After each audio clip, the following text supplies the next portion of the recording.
Hello friends, welcome back to my channel. So ಇವತ್ತಿನ ಈ ಒಂದು ಸೆಷನ್ನಲ್ಲಿ ನಾವು HSTR ಎಕ್ಸಾಮಿನೇಷನ್ಗೆ ಏನು ಪ್ರಿಪೇರ್ ಮಾಡ್ತಾ ಇದ್ದೀವಿ ಅಥವಾ ಏನು ನಾನು ಕ್ಲಾಸಸ್ ಕಂಡಕ್ಟ್ ಮಾಡ್ತಿದ್ದೀನಿ ಅದರಲ್ಲಿ ಮ್ಯಾಥಮೆಟಿಕ್ಸ್ ಸಬ್ಜೆಕ್ಟ್ನಲ್ಲಿ ನಾನು ಸೆಟ್ಸ್ ಚಾಪ್ಟರ್ನಲ್ಲಿ ಇಂಟ್ರಡಕ್ಷನ್ ಮತ್ತು ಅದರ properties and types of sets ಈ ಟಾಪಿಕ್ ಬಗ್ಗೆ ನಾವು ಕಲ್ತ್ಕೊಳ್ಳೋಣ. ಹಾಗೆ ನಿಮ್ಮ HSTR ಸಿಲೆಬಸ್ನಲ್ಲಿ ಏನಿದೆ ಅದು ಎಲ್ಲವನ್ನೂ ಕೂಡ ನಾನು ಕವರ್ ಮಾಡಿ ವಿಡಿಯೋ ಮಾಡಿ ಅಪ್ಲೋಡ್ ಮಾಡ್ತೀನಿ. ಸೊ ಹಾಗಾದ್ರೆ ಈ ಸೆಟ್ಸ್ ಚಾಪ್ಟರ್ ಅಲ್ಲಿ ನಾವು ಏನೇನು ಕಲಿತೀವಿ ಅನ್ನೋದನ್ನ ನಾವು ಫಸ್ಟ್ ಒಂದು ಪಾಯಿಂಟ್ಸ್ ನೋಡೋದಾದ್ರೆ ನೋಡಿ, ಫಸ್ಟ್ ಸೆಟ್ಸ್ ಅಂದ್ರೆ ಏನು, ಸೆಟ್ಸ್ ಡೆಫಿನಿಷನ್ ಕಲಿತೀವಿ. ನೆಕ್ಸ್ಟ್ ಈ ಸೆಟ್ಸ್ ನ ಯಾವ ಫಾರ್ಮ್ ಅಲ್ಲಿ ನಾವು ರೆಪ್ರೆಸೆಂಟೇಷನ್ ಮಾಡ್ತೀವಿ ಅಂದ್ರೆ roster formula, set builder formula ಅನ್ನುವಂಥದ್ದು. ನೆಕ್ಸ್ಟ್ ಎಂಟಿ ಸೆಟ್ ಅಂದ್ರೆ ಏನು ಅಂತ ಕಲಿತೀವಿ. Next finite set and infinite set ಬಗ್ಗೆ, ಅಂಡ್ ನೆಕ್ಸ್ಟ್ ನಾವು ಕಲಿಯೋದು singleton set, next power set ಮತ್ತು ಈ ಒಂದು ಸೆಟ್ಸ್ ನ ವೆನ್ ಡಯಾಗ್ರಾಮ್ ಅಲ್ಲಿ ಹಾಕುವಂಥದ್ದು and open and close intervals. First we need to learn about sets. Sets ಅಂದ್ರೆ ಏನು ಹಾಗಾದ್ರೆ, ಸೊ ಸೆಟ್ಸ್ ಡೆಫಿನಿಷನ್ ಏನು ಹಾಗಾದ್ರೆ. ಸೊ ಇದೆಲ್ಲವನ್ನು ನೀವು ಅರ್ಥ ಮಾಡ್ಕೋಬೇಕು ಅಂದ್ರೆ ಒಂದು ಎಕ್ಸಾಂಪಲ್ಸ್ ತಗೊಂಡು ನಾವು ಹೇಳ್ಕೊಂಡು ಹೋಗೋಣ, ಆಗ ನಿಮಗೆ ಈಸಿಯಾಗಿ ಅರ್ಥ ಆಗುತ್ತೆ ಅನ್ನೋಂಥದ್ದು. ಓಕೆ, ಸೆಟ್ಸ್ ಅನ್ನೋಂಥದ್ದು ಯಾವಾಗ ಯೂಸ್ ಮಾಡ್ತೀವಿ ಅಂತಂದ್ರೆ ಯಾವಾಗ ಒಂದು ಕಲೆಕ್ಷನ್ ಮಾಡ್ತೀವಿ, ಅಂದ್ರೆ ಒಂದು ಸೆಟ್ಸ್ ಅಂದ್ರೆ ಒಂದು ಗುಂಪಾಗಿ ಮಾಡ್ತೀವಿ, ಆ ಟೈಮಲ್ಲಿ ನಾವು ಅದನ್ನ ಒಂದು ಗುಂಪನ್ನ ಮಾಡಿ ಹೇಳುವಂಥದ್ದನ್ನ ನಾವು ಸೆಟ್ಸ್ ಅಂತ ನಾವು ಹೇಳ್ತೀವಿ ಅನ್ನೋಂಥದ್ದು. ಓಕೆ, ಸೊ ಹಾಗಾದ್ರೆ what is the definition of a sets? So sets can be defined as set is a well-defined collection of object. ನಾನೇನು ಹೇಳಿದೆ, ಒಂದು ಗುಂಪಲ್ಲಿ ಸೇರಿಸೋದು ಅನ್ನೋಂಥದ್ದು, ಗುಂಪಲ್ಲಿ ಇರುವಂಥದ್ದು. So therefore sets is a well-defined collection of objects. ಆ ಕಲೆಕ್ಷನ್ ಮಾಡಿ ಆಬ್ಜೆಕ್ಟ್ಸ್ಗಳನ್ನು ನಾವು ಒಟ್ಟಿಗೆ ಸೇರಿಸಿಟ್ರೆ ಅದನ್ನೇ ನಾವು ಸೆಟ್ಸ್ ಅಂತ ಕರಿತೀವಿ. ಈಗ ಅದಕ್ಕೆ ಒಂದೊಂದೇ ಎಕ್ಸಾಂಪಲ್ ನೋಡೋದಾದರೆ ನೋಡಿ, ಎಕ್ಸಾಂಪಲ್ಸ್ ನಾನು ಹೇಳ್ಕೊಂಡು ಹೋಗ್ತೀನಿ. ನಾವು the first example States of India. ನಮ್ಮ ಇಂಡಿಯಾದಲ್ಲಿರುವಂತಹ ಎಲ್ಲ ಸ್ಟೇಟ್ಸ್ಗಳನ್ನು ಸೇರಿಸಿ ನಾವು ಬರೆದ್ರೆ ಅದು ಒಂದು ಗುಂಪಾಗುತ್ತೆ, ಅದು ಒಂದು ಸೆಟ್ ಆಗುತ್ತೆ. ಬಿಕಾಸ್ ಅದರೊಳಗೆ ನಾವು ಕಲೆಕ್ಷನ್ಸ್ ಆಫ್ ಆಬ್ಜೆಕ್ಟ್ಸ್ ಮಾಡ್ತಿದ್ದೀವಿ, ಕಲೆಕ್ಷನ್ಸ್ ಆಫ್ ಸ್ಟೇಟ್ಸ್ ಮಾಡ್ತಾ ಇದ್ದೀವಿ. ಹಾಗಾಗಿ it's an example for a sets ಅಂತ ನಾವು ಹೇಳ್ಬೋದು. ನೆಕ್ಸ್ಟ್ ಎರಡನೇದು students list of your class. ನಿಮ್ಮ ಕ್ಲಾಸಲ್ಲಿ ಈಗ 11th class, so first PU ಕ್ಲಾಸ್ನಲ್ಲಿರುವಂತಹ ಟೋಟಲ್ ನಂಬರ್ ಆಫ್ ಸ್ಟೂಡೆಂಟ್ಸ್ಗಳನ್ನು ಲಿಸ್ಟ್ ಮಾಡಿ ಒಂದು ಗುಂಪು ಮಾಡಿಟ್ರೆ, so that is also called as example for sets ಅನ್ನುವಂಥದ್ದು. ಕರೆಕ್ಟಾ? Of objects. ಈಗ ನಾವು ಮ್ಯಾಥಮೆಟಿಕ್ಸ್ ತಾನೇ ಮಾತಾಡ್ತಾ ಇರೋದು, ಹಾಗಾಗಿ ಮ್ಯಾಥಮೆಟಿಕ್ಸ್ದು ಬೇಕಲ್ವೇ ಸಮ್ ಎಕ್ಸಾಂಪಲ್ಸ್. ಮ್ಯಾಥಮೆಟಿಕ್ಸ್ದು ಕೆಲವೊಂದು ನೋಡೋಣ. ಹಾಗಾದರೆ ಯಾವುದು ಮ್ಯಾಥಮೆಟಿಕ್ಸ್ ಎಕ್ಸಾಂಪಲು ನೋಡಿ, A1 numbers from 1 to 50, 1 to 50 ಒಳಗಿರುವ A1 ನಂಬರ್ಸ್ಗಳನ್ನು ಬರೆದಿಡುವಂಥದ್ದು. ಸೊ ಆಗ ನೀವು ಬರೆದಿಟ್ರೆ ಅದು ಏನದು, ಅದು ಒಂದು ಕಲೆಕ್ಷನ್ ಆಗಿದೆ. ಹಾಗಾಗಿ ಆಬ್ಜೆಕ್ಟ್ಸ್ ಕಲೆಕ್ಷನ್ ಮಾಡಿ ಇಟ್ಟಿರೋದ್ರಿಂದ ಅದು ಒಂದು ಸೆಟ್ ಆಗುತ್ತೆ ಅನ್ನುವಂಥದ್ದು. ಎರಡನೇದು prime numbers from 1 to 100. So prime numbers ಅಂದರೆ ನಿಮ್ಗೆ ಗೊತ್ತಿದೆ. ಸೊ ಅವೆರಡನ್ನು ನಾವು ಪ್ರೈಮ್ ನಂಬರ್ಸ್ ಬಿಟ್ವೀನ್ 1 to 100 ಬರೆದಿಟ್ರೆ ಅದು ಒಂದು ಸೆಟ್ ಆಗುತ್ತೆ. So this are all the examples of sets. ಹಾಗಾದರೆ set is called as a well defined objects or a collection of objects ಅಂತ ನಾವು ಹೇಳ್ತೀವಿ. ಕ್ಲಿಯರ್? ಹಾಗಾದರೆ ಇದು definition of a sets. Sets ಅಂದರೆ ಏನು ಅನ್ನೋಂತಹ ಒಂದು ಡೆಫಿನೇಷನ್ ಅನ್ನೋಂಥದ್ದು. ಈಗ ಮುಂದಕ್ಕೆ ಬರೋಣ. ನೆಕ್ಸ್ಟ್ ಪಾಯಿಂಟ್ ನಮಗೆ ಬೇಕಾಗಿರುವಂಥದ್ದು ಕೆಲವೊಂದು ಮ್ಯಾಥಮೆಟಿಕಲ್ ನೊಟೇಷನ್ಸ್. ತುಂಬ ಇಂಪಾರ್ಟೆಂಟ್ ಆಗಿರುವಂತಹ ಮ್ಯಾಥಮೆಟಿಕ್ಸಲ್ಲಿ ನಾವು ಆಲ್ಮೋಸ್ಟ್ ಅಲ್ಲಿ ಯೂಸ್ ಮಾಡುವಂತಹ ನೊಟೇಷನ್ಸ್ಗಳ ಬಗ್ಗೆ ನೋಡ್ಕೊಳ್ಳೋದಾದರೆ ಮೊದಲನೇದಾಗಿ ಎನ್ ಅಂದರೆ ಏನು? ಎನ್ ಅಂದರೆ ನಾವು ಏನಕ್ಕೆ ಯೂಸ್ ಮಾಡ್ತೀವಿ ಅಂತಂದರೆ ಆ ನೊಟೇಷನ್ನ the set of all natural ನಂಬರ್ಸ್ನ ಡಿನೋಟ್ ಮಾಡೋದಕ್ಕೆ ನಾವು ಎನ್ನನ್ನು ಯೂಸ್ ಮಾಡ್ತೀವಿ. ಎರಡನೇದು Z, the set of all integers. ಇದನ್ನು ಚಿಕ್ಕ ವಯಸ್ಸಿನ ಕಲ್ತಿದ್ದೀರಾ ಅಲ್ವಾ? ಸೊ ಇಂಟೀಜರ್ಸ್ನ ರೆಪ್ರೆಸೆಂಟ್ಸ್ ಮಾಡೋದಕ್ಕೆ ನಾವು ಝೆಡ್ಡಿಂದ ನಾವು ನೊಟೇಷನ್ ಮಾಡಿ ಅಥವಾ ಝೆಡ್ಡಿಂದ ನಾವು ಡಿನೋಟ್ ಮಾಡ್ತೀವಿ. Q, the set of all rational numbers. ಹಾಗೆ ಆರ್ ಅಂದರೆ the set of all real numbers. So ಇವುಗಳೆಲ್ಲವೂ ಕೂಡ ಒಂದು ಮ್ಯಾಥಮೆಟಿಕಲ್ ಆಗಿ ನಾವು ಡಿನೋಟ್ ಮಾಡಿರೋವಂಥದ್ದು. ಹಾಗಾದರೆ ಈಗ ಸೆಟ್ಸನ್ನು ನಾವು ಸ್ಟೇಟ್ಮೆಂಟಲ್ಲಿ ಹೇಳಿರೋದ್ರಿಂದ ಈ ಸೆಟ್ಸನ್ನು ನಾವು ಮ್ಯಾಥಮೆಟಿಕಲ್ ಆಗಿ ಡಿನೋಟ್ ಮಾಡಬೇಕಲ್ವಾ? ಸೊ ಹಾಗಾದರೆ ಈ ಸೆಟ್ಸನ್ನು ನಾವು ಮ್ಯಾಥಮೆಟಿಕಲಿ ಆಗಿ ಹೇಗೆ ಡಿನೋಟ್ ಮಾಡ್ತೀವಿ, how to write it in a mathematically ಅನ್ನೋದನ್ನು ನೋಡೋದಾದರೆ simple. Sets are denoted by the capital letters ABC and XYZ and so on. ಅಂದರೆ ಯಾವುದೇ ಬಿಗ್ ಲೆಟರ್, ಕ್ಯಾಪಿಟಲ್ ಲೆಟರ್ ನ ABCD ಆಲ್ಫಾಬೆಟ್ಸ್ನ ಯೂಸ್ ಮಾಡಿಕೊಂಡು ನಾವು ಸೆಟ್ಸನ್ನು ಡಿನೋಟ್ ಮಾಡಬಹುದು. ಓಕೆನಾ? ಎರಡನೇದಾಗಿ and the elements of a sets are represented by the small letters. ಈ ಸೆಟ್ಸ್ನ ಒಳಗೆ ಬರುವ ಆಬ್ಜೆಕ್ಟ್ಸ್ಗಳಿದೆಯಲ್ಲ ಅದನ್ನು ನಾವು ಸ್ಮಾಲ್ ಲೆಟರ್ಸ್ಗಳಿಂದ ನಾವು ಡಿನೋಟ್ ಮಾಡ್ತೀವಿ ಅನ್ನೋಂಥದ್ದು. ಸೊ ಹಾಗಾದರೆ ಈ ಎಲಿಮೆಂಟ್ಸ್ ಅಂದರೆ ಯಾವುದು? ನೋಡಿ ಒಂದು ಎಕ್ಸಾಂಪಲ್ ತಗೊಂಡು ಹೇಳೋದಾದ್ರೆ ನೋಡಿ ರಿವರ್ಸ್ ಆಫ್ ಇಂಡಿಯಾ ಅನ್ನುವಂಥದ್ದು ಒಂದು ಸೆಟ್ಸ್ ಎಕ್ಸಾಂಪಲ್. ಈಗ ಅದ್ರ ಒಳಗೆ ಬರೋ ಎಲಿಮೆಂಟ್ಸ್ ಯಾವ್ದು ಆಬ್ಜೆಕ್ಟ್ಸ್ ಯಾವುದು? ಸೊ ರಿವರ್ಸ್ ಆಫ್ ಇಂಡಿಯಾ ಅಂದ್ರೆ ಗಂಗಾ, ಯಮುನಾ, ಕಾವೇರಿ ಎಕ್ಸೆಟ್ರಾ.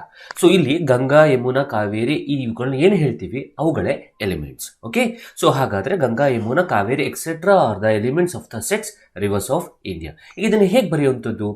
ಮ್ಯಾಥಮೆಟಿಕ್ಸ್ ಅಲ್ಲಿ ಬರಿಬೇಕಾದ್ರೆ ನೀವು ಶಾರ್ಟ್ ಆಗಿ ಬರೀಬೇಕು. ಸೊ ನೀವು Ganga is an element of the rivers of India ಈ ರೀತಿ ಬರೆಯೋಕ್ಕಾಗಲ್ಲ ಅಲ್ವಾ? ಸೊ ಹಾಗಾಗಿ ನಾವಿಲ್ಲಿ ಏನು ಮಾಡ್ತೀವಿ ಅಂದರೆ ಒಂದು ಸಿಂಬಲ್ನ ಯೂಸ್ ಮಾಡ್ತೀವಿ. ಇದು ಗಂಗಾ ಅನ್ನುವಂಥದ್ದು ರಿವರ್ಸ್ ಆಫ್ ಇಂಡಿಯಾದಲ್ಲೇ ಇದೆ, ಅಂದರೆ ರಿವರ್ ಆಫ್ ಇಂಡಿಯಾ ಸೆಟ್ಗೆ ಬಿಲಾಂಗ್ ಆಗುತ್ತೆ ಅನ್ನೋದನ್ನ ಹೇಳೋದಕ್ಕೋಸ್ಕರ ನಾವು ಮ್ಯಾಥಮೆಟಿಕ್ಸಲ್ಲಿ ಒಂದು ಸಿಂಬಲ್ ಯೂಸ್ ಮಾಡ್ತೀವಿ. ಅದು ಯಾವ ಸಿಂಬಲ್ಲು ಅಂತಂದರೆ ಓಕೆ, ಈ ಸಿಂಬಲ್ನ ಯೂಸ್ ಮಾಡ್ತೀವಿ. ಸೊ ಈಗ ನಿಮ್ಮ ಸ್ಕ್ರೀನ್ ಮೇಲೆ ಏನು ಕಾಣ್ತಾ ಇದೆ, ಆ ಸ್ಕ್ರೀನ್ ಅಲ್ಲಿ ಕಾಣ್ತಾ ಇರುವಂತಹ ಸಿಂಬಲ್ಲೇ ಬಿಲಾಂಗ್ಸ್ ಟು ಅಂತ.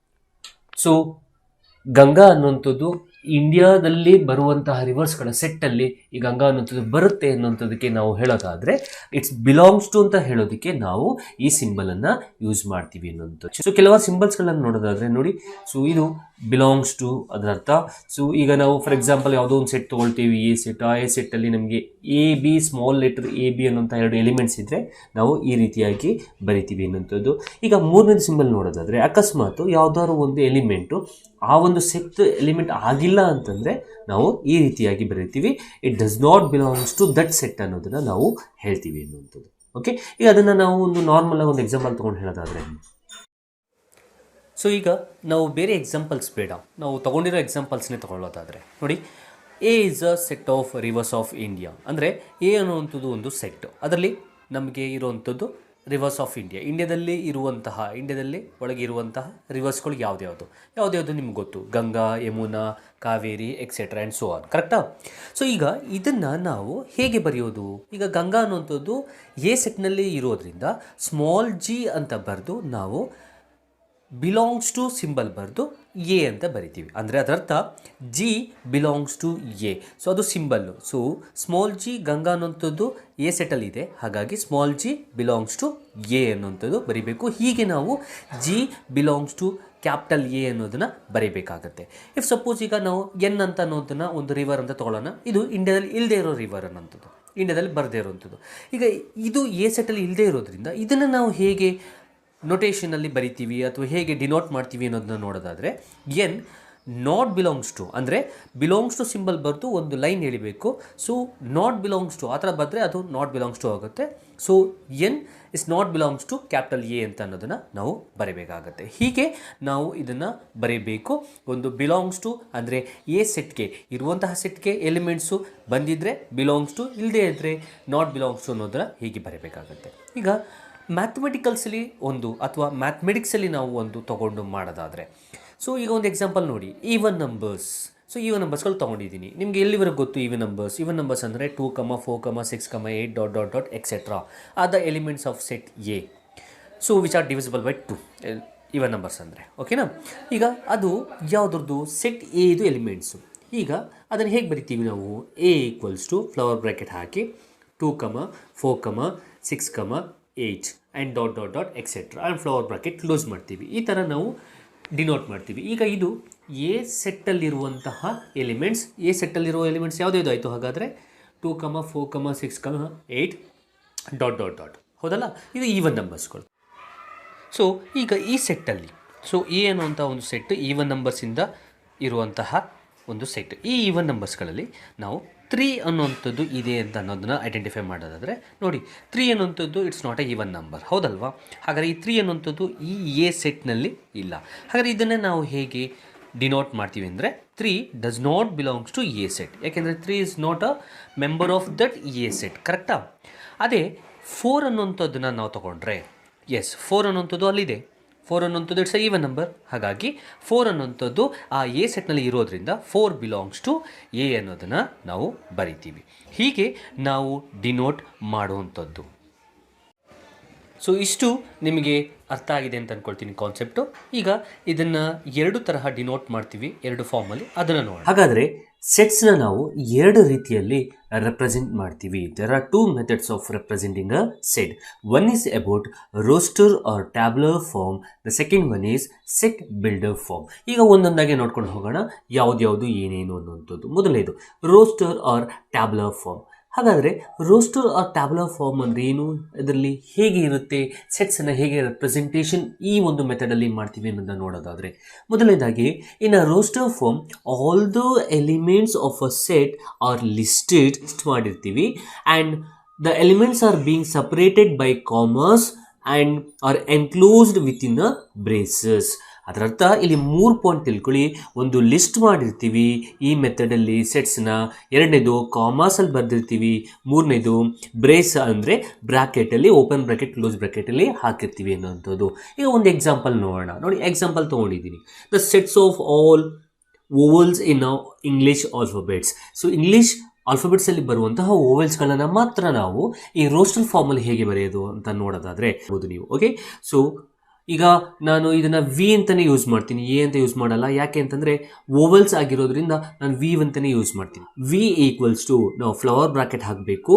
ಅದರ ಜೊತೆಗೆ ಈ ಓವಲ್ಸ್ ಯಾವ್ದು A, E, I, O, U ಈ ರೀತಿಯಾಗಿ ಬರೀಬೇಕು. ನೋಡಿ, ಸೊ ಒಂದು ಲಿಸ್ಟ್ ಮಾಡಿದ್ದೀವಿ ಓವಲ್ಸ್ಗಳನ್ನು, ಜೊತೆಗೆ ಆ ಓವಲ್ಸ್ಗಳನ್ನು ಒಳಗೆ ಕಾಮ ಹಾಕ್ಬಿಟ್ಟು ಬರ್ದಿದ್ದೀವಿ ಮತ್ತು ಫ್ಲವರ್ ಬ್ರಾಕೆಟಲ್ಲಿ ಬರ್ದಿದ್ದೀವಿ.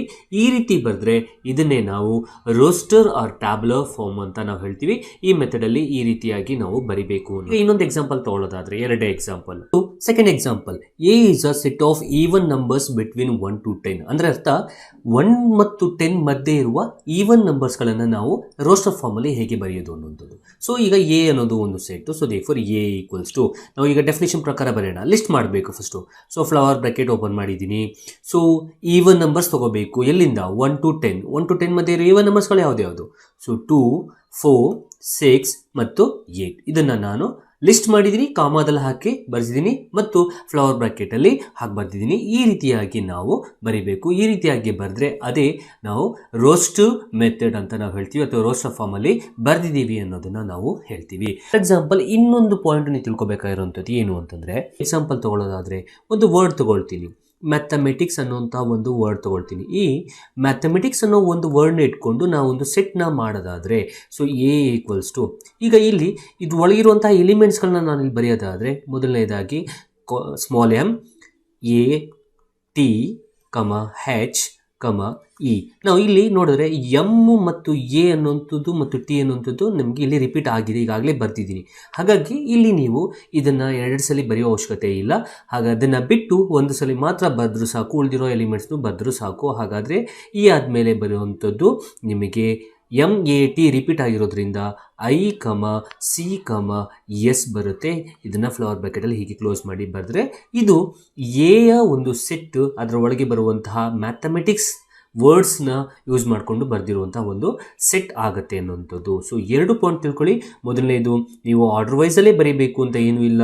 ಎರಡನೇದು, ಇಲ್ಲಿ ಬರಿಬೇಕಾದ್ರೆ ಎಲಿಮೆಂಟ್ಸ್ನ 2 ಸಲ ಇದ್ದರೆ ರಿಪೀಟ್ ಮಾಡಬೇಡಿ ಅನ್ನುವಂಥದ್ದು. ಇದು ರೋಸ್ಟರ್ ಮೆಥಡ್ ಅಥವಾ ಟ್ಯಾಬ್ಲರ್ ಫಾರ್ಮಲ್ ಮೆಥಡ್ ಹೇಗೆ ಇರುತ್ತೆ ಅನ್ನುವಂಥದ್ದು. ಮೆಥಡ್ ಏನು? Set builder form. ಇದು ಎರಡನೇ ಮೆಥಡ್ ಅನ್ನುವಂಥದ್ದು. ಸೆಟ್ ಬಿಲ್ಡರ್ ಫಾರ್ಮಲ್ಲಿ ಹೇಗೆ ನಾವು ರೆಪ್ರೆಸೆಂಟ್ ಮಾಡ್ತೀವಿ ಸೆಟ್ಸ್ನ ಅನ್ನೋದನ್ನು ನೋಡೋದಾದರೆ, in set builder form all the elements of a set possess a single common property. ನಾವು ದಿಸ್ ಇಸ್ ವೆರಿ ಇಂಪಾರ್ಟೆಂಟ್. ಇಲ್ಲಿ ನಾವು ಎಲಿಮೆಂಟ್ಸ್ಗಳನ್ನು ಬರೆಯೋಕ್ಕೆ ಹೋಗಲ್ಲ, ಅದರ ಪ್ರಾಪರ್ಟಿಯನ್ನು ನಾವು ಬರಿತೀವಿ ಅನ್ನುವಂಥದ್ದು. It's a very important. Okay, so ಪ್ರಾಪರ್ಟಿಯನ್ನು ಬರೆದು which is not possessed by an element outside the set. So ಎಲಿಮೆಂಟ್ನ ಬರೀದೇನೆ ನಾವು ಪ್ರಾಪರ್ಟಿನ ಯೂಸ್ ಮಾಡ್ಕೊಂಡು ಬರೆದ್ರೆ ಅದೇ ಸೆಟ್ ಬಿಲ್ಡರ್ ಫಾರ್ಮ್ ಆಗುತ್ತೆ ಅನ್ನೋಂಥದ್ದು. ಹೇಗೆ ಅನ್ನೋಂಥ ನಾವು ಎಕ್ಸಾಂಪಲ್ನ ತೊಗೊಂಡು ನೋಡೋದಾದರೆ, ಯಾವ ಎಕ್ಸಾಂಪಲ್ ಬೇಡ ನಮಗೆ, ಬೇರೆದೆಲ್ಲ ಬೇಡ, ನಾವು ತೊಗೊಂಡಿರೋ ಎಕ್ಸಾಂಪಲ್ನೇ ತೊಗೊಳ್ಳೋಣ. ಯಾವುದು? ವಿ ಈಕ್ವಲ್ಸ್ ಟು ಅಂದರೆ ಆಲ್ಫಾಬೆಟ್ಸ್, ಇಂಗ್ಲೀಷ್ ಆಲ್ಫಾಬೆಟ್ಸಲ್ಲಿರುವಂತಹ ಓವೆಲ್ಸ್ಗಳನ್ನ ಬರೆದಿದ್ದೀವಲ್ವ ರೋಸ್ಟ್ ಮೆಥಡಲ್ಲಿ. So A, E, I, O, U, A, E, I, O, U. So ಇದನ್ನು ನಾವು ರೋಸ್ಟರ್ ಮೆಥಡಲ್ಲಿ ಈ ಥರ ಬರೆದಿದ್ದೀವಿ ಅಲ್ವಾ. So these are all called as what? Alphabets, English alphabets, vowels of the English alphabets ಆಗುತ್ತೆ. ಇದನ್ನು ಸೆಟ್ ಬಿಲ್ಡರ್ ಫಾರ್ಮಲ್ಲಿ ಹೇಗೆ ಬರೀಬೇಕು ಅಂತಂದರೆ, ಇದರ ಪ್ರಾಪರ್ಟಿ ಬರೆದ್ರೆ ಸಾಕು. ಹೇಗೆ ಅನ್ನೋದಾದರೆ, ವಿ ಈಕ್ವಲ್ಸ್ ಟು, ಇದನ್ನು ಆ್ಯಸ್ ಯೂಶುವಲ್ ಕ್ಯಾಪಿಟಲ್ ಲೆಟರ್ ಬರೀಬೇಕು, ಫ್ಲವರ್ ಬ್ರಾಕೆಟ್. ಈಗ ಇಲ್ಲಿ ಈ ರೀತಿಯಾಗಿ ಎಲಿಮೆಂಟ್ಸ್ನ ಬರೆಯೋದ್ರ ಬದಲು ನಾನು ಏನು ಬರಿತೀನಿ ಅಂತಂದರೆ ಎಕ್ಸ್ ಅನ್ನುವಂಥದ್ದು ಒಂದು set. Okay, X is a set such that, ನಾವು ಈ ರೀತಿ ಕೋಲಮ್ ಹಾಕಿದ್ರೆ ಅದು ಸಚ್ ದಟ್ ಅನ್ನುವಂಥದ್ದು. Okay, X is a one set, so set of all elements such that X is a ವೋವೆಲ್ in a English alphabet. ವೋವೆಲ್ in a English alphabet. So ಈ ರೀತಿಯಾಗಿ ಬರೆದ್ರೆ ಅದೇ ಸೆಟ್ ಬಿಲ್ಡ್ ಫಾರ್ಮ್ ಅನ್ನೋದು. Second example ಅಲ್ಲಿರುವಂಥದ್ದೇ ತೊಗೊಳ್ತೀನಿ.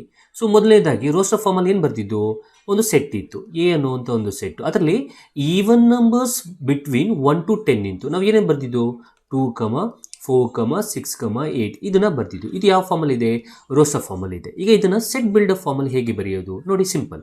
ಹಾಗಾದರೆ A equals ಬರೆದು flower bracket ಹಾಕಿ X ಅನ್ನೋಂಥದ್ದು ಏನು, X is a set of A such that X ಅನ್ನೋಂಥದ್ದು ಏನೀಗ ಎಕ್ಸ್ ಈಸ್ ಹಾಗಾದರೆ 2, 4, 6, 8 ಅನ್ನು.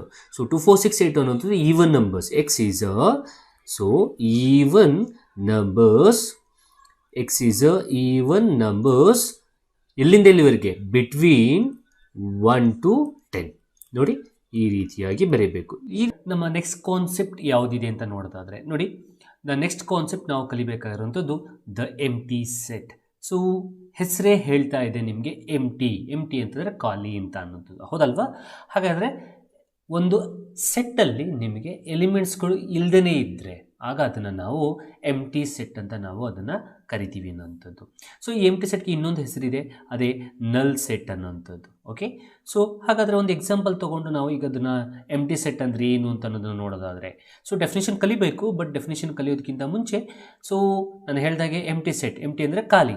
ಸೊ ಒಂದು ಎಕ್ಸಾಂಪಲ್ ತೊಗೊಂಡು ನಾನು ನನ್ನ ಎಕ್ಸ್ಪ್ಲೇಷನ್ ಕೊಡ್ತೀನಿ ನೋಡಿ. ಎಕ್ಸಾಂಪಲ್ ಈ ರೀತಿ ಇದೆ. ಸೊ ಒಂದು ಸೆಟ್ ಬಿಲ್ಡರ್ ಫಾರ್ಮಲ್ಲಿದೆ. ಈಗಾಗಲೇ ನೀವು ಸೆಟ್ಸ್ದು ರೆಪ್ರೆಸೆಂಟೇಷನ್ ಮಾಡೋದನ್ನು ಈಗಾಗಲೇ ಕಲ್ತಿದ್ದೀರಾ. ಸೊ ಅದರಲ್ಲಿ ಈಗೊಂದು ಸೆಟ್ ಬಿಲ್ಡರ್ ಫಾರ್ಮಲ್ಲಿರುವಂತಹ ಒಂದು ಸೆಟ್ನ ಕೊಟ್ಟಿದ್ದೀವಿ ನಾವು. ಏನು, ಎ ಅನ್ನುವಂಥದ್ದು ಒಂದು ಸೆಟ್ಟು. ಈ ಎ ಅನ್ನೋಂಥ ಒಂದು ಸೆಟ್ಟಲ್ಲಿ X is a set where X is a natural number ಅಂತೆ. ಅಂದರೆ X is a natural number ಅಂತ ನಿಮ್ಗೆ ಈಗಾಗಲೇ ಗೊತ್ತಿದೆ. ಸೊ ಆದರೆ ಇಲ್ಲಿ ನಿಮಗೆ ಬೇಕಾಗಿರುವಂಥದ್ದು ಏನು ಅಂದರೆ, ಆ ನ್ಯಾಚುರಲ್ ನಂಬರ್ ಅಂದರೆ ಎಕ್ಸ್ನ ವ್ಯಾಲ್ಯೂ ಎಲ್ಲಿರುತ್ತೆ ಅಂತಂದರೆ, ಸೊ 5ಗಿಂತ ಮೇಲಿರುತ್ತಂತೆ, ಆದರೆ 6ಗಿಂತ ಕಡಿಮೆ ಇರುತ್ತಂತೆ. ಹಾಗಾದರೆ ನೀವು ಯೋಚನೆ ಮಾಡಿ, ನ್ಯಾಚುರಲ್ ನಂಬರ್ಸ್ ಬರಿಬೇಕಾದ್ರೆ ಸೊ 1, 2, 3, 4, 5 ಆ್ಯಂಡ್ ಸೋ ಆನ್ ಅಂತ ಬರಿಬೇಕಾದ್ರೆ, ಸೊ ಈ 5 ಆದಮೇಲೆ ನೆಕ್ಸ್ಟ್ ನಂಬರ್ ಏನು ಬರೀತೀರಾ, 6 ಅಂತ ತಾನೇ ಬರೆಯೋದು. ಹಾಗಾದರೆ 5 ಮತ್ತು 6 ಮಧ್ಯೆ ನಿಮ್ಗೆ ಏನೋ ನ್ಯಾಚುರಲ್ ನಂಬರ್ ಇದೆಯಾ, ಇಲ್ಲ ಅಲ್ಲ. ಹಾಗಾದರೆ ಇಲ್ಲಿ ಎಕ್ಸ್ ಅನ್ನೋಂಥದ್ದು ಏನಾಗಿದೆ ಅಂತಂದರೆ ಒಂದು ನ್ಯಾಚುರಲ್ ನಂಬರ್ ಆಗಿದೆ, ಅದು 5ಗಿಂತ ಮೇಲೆ ಇರಬೇಕಂತಂತೆ, 6ಗಿಂತ ಕಡಿಮೆ ಇರಬೇಕಂತೆ. ಹಾಗಾದರೆ ಅದನ್ನು ಬರೆಯೋದಕ್ಕೆ ಸಾಧ್ಯನಾ, ಇಲ್ಲ. ಆಗ ನಮ್ಗೆ ಏನಾಗುತ್ತೆ ಅಂತಂದರೆ ಈ ಎ ಸೆಟ್ ಅನ್ನುವಂಥದ್ದು ನಲ್ ಸೆಟ್ ಆಗುತ್ತೆ. ಓಕೆ ನೋಡಿ, ನಲ್ ಸೆಟ್ ಅಥವಾ ಎಂಟಿ ಸೆಟ್ನ ನಾವು ಬರೆಯೋ ಮೆಥಡ್ ಈ ರೀತಿ. ಓಕೆ, ಎ ಈಕ್ವಲ್ಸ್ ಹಾಕಿ ಫ್ಲವರ್ ಬ್ರಾಕೆಟ್ ಹಾಕಿ ಒಳಗಡೆ ಏನೂ ಎಲಿಮೆಂಟ್ಸ್ ಬರೀಲಿಲ್ಲ ಅಂತಂದರೆ ಆಗ ಅದನ್ನು ನಾವು ಎಂಟಿ ಸೆಟ್ ಅಂತ ನಾವು ಹೇಳ್ತೀವಿ. ಅಥವಾ ಈ ನಲ್ ಸೆಟ್ಟನ್ನು ನಾವು ಅಥವಾ ಎಂಟಿ ಸೆಟ್ಟನ್ನು ಇನ್ನೊಂದು ಫಾರ್ಮಲ್ಲಿ ಬರೀಬೋದು, ಈ ರೀತಿ ಬರೆದು ಈ ರೀತಿ ಬರೀವಂಥದ್ದು. ಓಕೆ, ಹಾಗಾದರೆ ಈಗಾಗಲೇ ಅರ್ಥ ಆಗಿದೆ ಅಂತ ಅಂದ್ಕೊಳ್ತೀನಿ. ಎಂಟಿ ಸೆಟ್ ಅಂದರೆ ಏನು, ಎಲಿಮೆಂಟ್ಸ್ ಇರಬಾರ್ದು ನೋಡಿ. Simple. 5 is the definition of a empty set. So a set which does not contain any element. ನಾನು ಹೇಳಿದೆ ಅಲ್ಲ, ಏನು ಇರಬಾರ್ದು, ಎಲಿಮೆಂಟ್ ಇರಬಾರ್ದು. ಎಲಿಮೆಂಟ್ ಇಲ್ಲದೆ ಇರುವಂಥದ್ದನ್ನೇ ನಾವು ಏನಂತ ಕರಿತೀವಿ, ಎಂಟಿ ಸೆಟ್ ಅಂತ ಕರಿತೀವಿ. ಈಗ ನಾವು ಮಾತಾಡೋದು finite set and infinite set. ಇದ್ರ ಬಗ್ಗೆ ಇಂಪಾರ್ಟೆಂಟಾಗಿ ನಾವು ಕಲಿಬೇಕು ನೋಡಿ. ಸೊ ಕೆಲವರ ಎಕ್ಸಾಂಪಲ್ಸ್ ತೊಗೊಂಡು ಹೇಳ್ಕೊಡ್ತೀನಿ. ಬಟ್ ಆದರೆ ನಾವು ನೇಮಲ್ಲೇ ನಾವು ಐಡೆಂಟಿಫೈ ಮಾಡ್ಬೋದು ಫೈನೈಟ್, ಇನ್ಫೈನೈಟ್ ಅನ್ನೋಂಥದ್ದು. ನಾವು ಫೈನೈಟ್ ಸೆಟ್ ಅಂತಂದರೆ ಏನು ಅನ್ನೋದನ್ನ ಮೊದಲನೇದಾಗಿ ನೋಡೋದಾದರೆ, ಕೌಂಟೇಬಲ್ ನಂಬರ್ ಆಫ್ ಎಲಿಮೆಂಟ್ಸ್ಗಳಿದ್ದರೆ ನೋಡಿ. ಫಸ್ಟ್ ಎಕ್ಸಾಂಪಲಲ್ಲಿ ಎ ಅನ್ನೋ ಒಂದು ಸೆಟ್ ಇದೆ, ಅದರಲ್ಲಿ ಎಲಿಮೆಂಟ್ಸ್ಗಳಿದೆ. ಯಾವುದ್ಯಾವುದು 1, 2, 3, 4, 5. ಅಂದರೆ ಇಲ್ಲಿ ಕೌಂಟೇಬಲ್ ನಂಬರ್ ಆಫ್ ಎಲಿಮೆಂಟ್ಸ್ ಇದೆ. ಹಾಗಾಗಿ ಇದನ್ನು ನಾವು ಏನಂತ ಕರಿತೀವಿ ಅಂದರೆ ಫೈನೈಟ್ ಸೆಟ್ ಅಂತ ಕರಿತೀವಿ. ಅದರ ಅರ್ಥ ಹಾಗಾದರೆ ಫೈನೈಟ್ ಸೆಟ್ ಅಂದರೆ ಏನಾಯಿತು, ಅಲ್ಲಿ ನಿಮಗೆ ಕೌಂಟೇಬಲ್ ನಂಬರ್ ಆಫ್ ಎಲಿಮೆಂಟ್ಸ್ ಇರಬೇಕು ಅನ್ನೋ ಒಂದು ಮೀನಿಂಗ್ ಆಯಿತು ಅನ್ನೋವಂಥದ್ದು. ಹೌದಾ? ಎರಡನೇ ಎಕ್ಸಾಂಪಲ್ ತೊಗೊಳ್ಳೋಣ. ಈಗ ಬಿ ಈಕ್ವಲ್ಸ್ ಟು ಅಂದರೆ ಒಂದು ಬಿ ಸೆಟ್ ಇದೆ, ಅದರಲ್ಲಿ ಏನಿದೆ, A E I O U ಇದೆ. ಅಂದರೆ ಇಂಗ್ಲೀಷ್ನ ಆಲ್ಫೋಬೆಟ್ಸ್ ಓವೆಲ್ಸ್ ಇದೆ ಅಲ್ವಾ. ಸೊ ಹಾಗಾದರೆ ಇದನ್ನು ಕೌಂಟೇಬಲ್ ನಂಬರ್ ಆಫ್ ಎಲಿಮೆಂಟ್ಸ್ ಆಗಿರೋದ್ರಿಂದ ಇದನ್ನು ನಾವು ಏನಂತ ಕರಿತೀವಿ ಅಂದರೆ ಫೈನೈಟ್ ಸೆಟ್ ಅಂತ ಕರಿತೀವಿ. ಈಗ ಮೂರನೇ ಎಕ್ಸಾಂಪಲ್, ಸಿ ಅನ್ನೋ set women living presently in the different parts of the world, ನಮ್ಮ ವರ್ಲ್ಡಲ್ಲಿರುವಂತಹ ವುಮೆನ್ಗಳು ಎಲ್ಲೆಲ್ಲಿದ್ದಾರೆ ಅವ್ರನ್ನೆಲ್ಲವನ್ನೂ ಕೂಡ ಪ್ರೆಸೆಂಟ್ ಇರುವಂತಹ ಎಲ್ಲ ವುಮೆನ್ಸ್ಗಳನ್ನು ಕೌಂಟ್ ಮಾಡೋವಂಥದ್ದು. ಕೌಂಟ್ ಮಾಡೋಕ್ಕಾಗುತ್ತಾ ನಾವು? ನೋ. ಸೊ ಹಾಗಾದರೆ ಸಿ ಅನ್ನುವಂಥದ್ದು ಏನಾಗಲೇಬೇಕು? ಸಿ ಸೆಟ್ ಅನ್ನುವಂಥದ್ದು it should be infinite set ಆಗಲೇಬೇಕು. ಓಕೆ, ಹಾಗಾದರೆ ಈಗ ಫೈನೈಟ್ ಸೆಟ್ಟು ಮತ್ತು ಇನ್ಫೈನೈಟ್ ಸೆಟ್ ಬಗ್ಗೆ ಸ್ವಲ್ಪ ಸ್ಲೈಟಾಗಿ ಅರ್ಥ ಆಗಿದೆ ಅಂತಂದರೆ ನಾವು ಈಗ ಡೆಫಿನಿಷನನ್ನು ನೋಡ್ಬೋದು. ಸೊ ಹಾಗಾದರೆ ಡೆಫಿನಿಷನ್ ಏನು? a set which is empty or consist of a definite number of elements. ಅಂದರೆ ಇಲ್ಲಿ ಒಂದು ಪಾಯಿಂಟ್ ನೀವು ಅರ್ಥ ಮಾಡ್ಕೋಬೇಕಾಗಿರೋಂಥದ್ದು ಏನು? ಇಲ್ಲಿ ಒಂದು ಪಾಯಿಂಟ್ ನಾನು ಹೇಳಿದೆ, ಏನು? ಎಂಟಿ, ಹೌದಲ್ಲ? ಸೊ ಈ ವರ್ಡ್ ಇಂಪಾರ್ಟೆಂಟ್ ನಿಮಗೆ. So moving on to the next topic, now it's very important. So that is called as equal sets. ಹೆಸರೇ ಹೇಳ್ತಾ ಇದೆ ಈಕ್ವಲ್. ಸೊ ಎಕ್ಸಾಂಪಲ್ನ ತೊಗೊಳ್ಳೋದಾದರೆ ನೋಡಿ, ಅಲ್ಲೇ ನಿಮ್ಗೆ ಎಕ್ಸಾಂಪಲ್ನು ಕೂಡ ಕೊಟ್ಬಿಟ್ಟಿದ್ದೀನಿ. ಒಂದು ಸೆಟ್ ಇದೆ, ಎ ಅನ್ನೋ ಒಂದು ಸೆಟ್ ಇದೆ. ಏನೇನು ಎಲಿಮೆಂಟ್ಸ್ ಇದೆ ಅದರಲ್ಲಿ? 1 2 3 4. ಹಾಗೆ ಇನ್ನೊಂದು ಸೆಟ್ ತಗೋತೀನಿ, ಬಿ ಅನ್ನೋ ಎಲಿಮೆಂಟ್ ಅಥವಾ ಬಿ ಅನ್ನೋದು ಸೆಟ್ಟು. ಅದರಲ್ಲೂ ಏನಿದೆ ಎಲಿಮೆಂಟ್ಸು? 3 1 4 2. ಈಗ ನೋಡಿ, ಎಲಿರೋ ಎಲಿಮೆಂಟ್ಸೇ ಬಿ ಯಲ್ಲೂ ಇದೆ, ಬಟ್ ಆರ್ಡ್ರಲ್ಲಿ ಡಿಫ್ರೆಂಟ್ ಆಗಿದೆ, ಆರ್ಡರ್ ವೈಸಲ್ಲಿ ಬರ್ದಿಲ್ಲ. ಬಟ್ ನೀವು ಸೆಟ್ಟಲ್ಲಿ ಹೇಳ್ಕೊಡ್ತಿದ್ದೀನಿ, ನಾನು ಇಂಟ್ರೊಡಕ್ಷನಲ್ಲಿ ಹೇಳ್ಕೊಟ್ಟಿದ್ದೆ ಏನು?